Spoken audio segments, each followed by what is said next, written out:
सभी व्यूवर्स को मेरा नमस्कार। हम पढ़ रहे हैं 11वीं कक्षा की पाठ्य पुस्तक जिसका नाम है विश्व इतिहास के कुछ विषय, और आप देख रहे हैं YouTube channel study history with Pawan Chauhan. इससे पहले समय की शुरुआत से जो पहला अध्याय है उसके 2 भाग में जारी कर चुका हूं।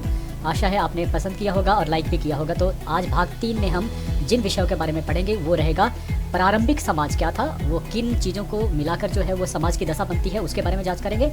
और इसी प्रारंभिक समाज के 2 विषय हैं। एक है भोजन प्राप्त करने के तरीके कि आदि मानव किस तरह का भोजन जो है वो और कहाँ से प्राप्त करता था, और दूसरा है कि आदि मानव का निवास स्थान समय बीतने के साथ साथ क्या उसमें परिवर्तन आए या नहीं आए, उनके संदर्भ में हम जानकारी जो है आज को देने वाला हूँ। सबसे पहले बात करते हैं प्रारंभिक समाज।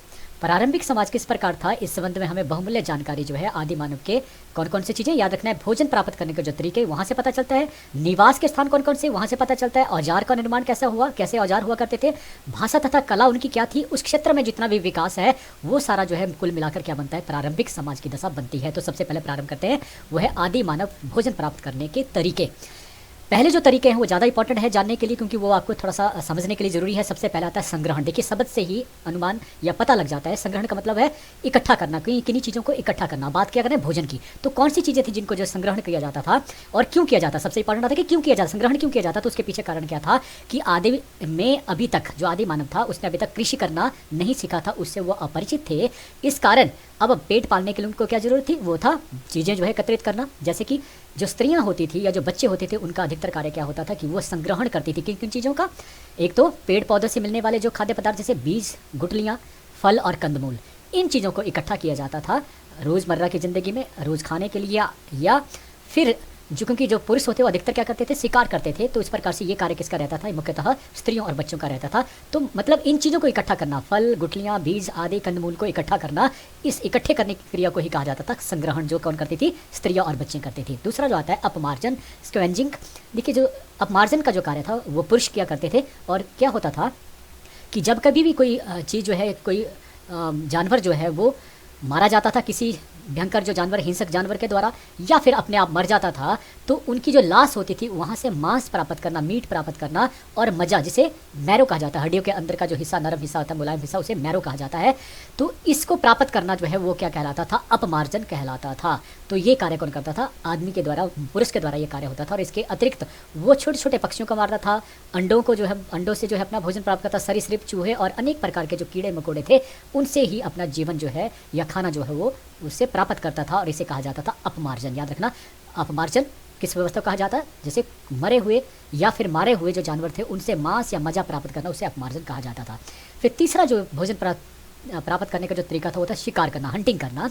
ये कहता है उस समय, क्योंकि जो आदि मानव था प्रारंभ में वो छोटे छोटे जानवरों को मारा करता था, क्योंकि अभी वो समूह में जीना नहीं सीखा था। लेकिन जैसे जैसे भाषा का ज्ञान होता गया और वो ग्रुप की यूनिटी का जो है उन्हें मालूम होता गया कि उसका कितने फ़ायदे हैं, तो इस प्रकार से जब समय बीतने के साथ साथ जो है उनके पास हथियार भी आने लगे, तो इस प्रकार बड़े जानवरों का भी वो शिकार करने लगे। तो शिकार उनकी जिंदगी का जो है सबसे अहम कार्य होता था, जहाँ से वो भोजन प्राप्त करते थे।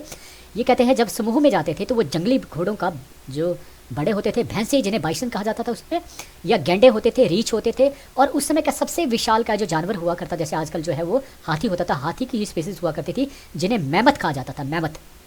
तो मैमथ का शिकार भी वो करते थे, समूह में शिकार करते थे। तो इस प्रकार से ये व्यवस्था जो उस समय स्थापित थी। और बाद में क्या हुआ कि अब उनको जो है, क्योंकि कुत्ते को उन्होंने पालना शुरू किया था, उसकी व्यवस्था से वो समझ चुके थे कि कुत्ता कितना जरूरी है उनकी लाइफ में शिकार करते हुए, तो शिकार करने के लिए कुत्तों का इस्तेमाल भी होने लगा। तो ये इनका शिकार करना। फिर चौथा क्या था, मछली पकड़ना। ये भी इनकी ज़िंदगी का हिस्सा था, फिशिंग करना। मछली पकड़ने के लिए आदि मानव जो है वो भोजन उठाने का महत्वपूर्ण ढंग माना जाता है। और ये तालाबों और नदियों में जो है इस प्रकार की मछलियाँ पकड़ती थी। वो छोटी मछलियाँ पकड़ने के लिए कांटों का इस्तेमाल करते थे, और बड़ी मछलियों को पकड़ने के लिए वो हार्पून का इस्तेमाल करते थे, जैसे कि आज भी होता है। तो इस प्रकार से ये इनका चौथा कार्य था, अपना भोजन प्राप्त करने के तरीके। तो केवल 4 ही तरीके थे। पहला पढ़ा हमने अपमार्जन, संग्रहण, फिर अपमार्जन, फिर उसके बाद पढ़ा हमने शिकार करना, और फिर मछली पकड़ना। अब दूसरी जो व्यवस्था थी वो था उनके निवास स्थान, मानव के निवास स्थान। आदि मानव के क्या निवास स्थान थे, या फिर पेड़ से गुफाओं तक के लिए फिर खुले मैदानों पर जाना, ये कैसे हुआ, और इन सब की जानकारी हमें कहाँ से मिलती है, शिल्पकृतियों से मिलती है, मानव निर्मित जो वस्तुएं थी उनसे मिलती है, औजार जो मिले हैं खुदाई में, या चित्रकारियाँ जो उन्होंने गुफाओं में की है, या मूर्तियाँ जो उन्होंने उत्कीर्ण की है, उनसे ये सारी जानकारी हमें मिलती है उनके निवास स्थान के संबंध में। जैसे कि अगर हम टेरा अमाटा की गुफा की बात करें, अल्टामीरा की, तो इसके अल्टामिरा की जो गुफाएं हैं जो फ्रांस में स्थित है, आप देखेंगे इस प्रकार का चित्र बना हुआ, और ऐसा आदमी धोखा खा लेता है जैसे कि आधुनिक जो पेंटिंग बनी है और ऐसा लगता है जैसे अभी अभी बनी हो। तो ये कई लाख वर्ष पहले के द्वारा उन व्यक्तियों के द्वारा देखिए रंगों का भी इस्तेमाल किया गया है, शेड का इस्तेमाल हुआ, हर एक कलर का बड़े सदुपयोग हुआ है। तो इस प्रकार की चीज़ें जानना लाखों वर्ष पहले ये अपने आप को अचंभित करता। तो इन्हीं चीज़ों से है वो जानकारी जो है वो मिलती है उनके निवास स्थान की। तो पहला ले लेते हैं निवास स्थान पेड़।